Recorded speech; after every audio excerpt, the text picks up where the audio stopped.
জনগণ ও রাজনৈতিক দলগুলো সহযোগিতা করলে জাতীয় নির্বাচন সুন্দর হবে বলে মন্তব্য করেছেন স্বরাষ্ট্র উপদেষ্টা জাহাঙ্গীর আলম চৌধুরী। দুপুরে সচিবালয়ে এক সভা শেষে কথা জানান তিনি।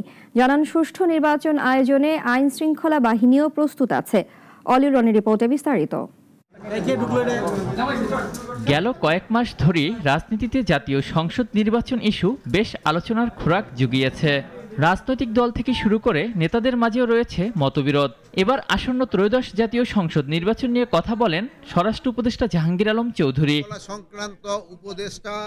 দুপুরে সচিবালয় আইন শৃঙ্খলা সংক্রান্ত উপদেষ্টা পরিষদ কমিটির সভা শেষে এ বিষয়ে কথা বলেন তিনি। জানান, নির্বাচনে লেভেল প্লেইং ফিল্ড নিশ্চিত করার চেষ্টা চলছে।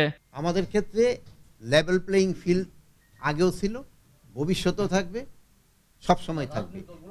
রাজনৈতিক দলগুলি আমার এখানে কোনো আপত্তি আসে নাই। এখন এখানে আপনারও কোনো দিন বলতে পারেন নাই যে আমরা এই পক্ষপাতিত্বভাবে করছি, কি বলে কারো পোস্টিং করছি। এ সময় তিনি আরো বলেন, জনগণ ও রাজনৈতিক দলগুলো যদি সহযোগিতা করে তাহলে আগামী জাতীয় সংসদ নির্বাচন সুন্দর হবে। চেয়ারম্যান ইলেকশনে হাজব্যান্ডও দাঁড়াইছে, ওয়াইফও দাঁড়াইছে, আবার দেখা যায় যে ছেলে দাঁড়া যায়, বাপও দাঁড়া যায়। এইরকম তো অনেক সমস্যা হয়।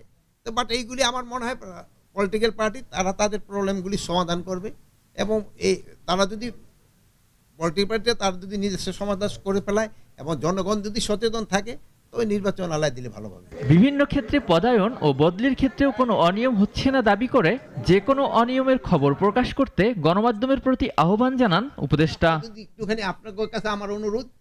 অলিউল রনি, নাগরিক, ঢাকা।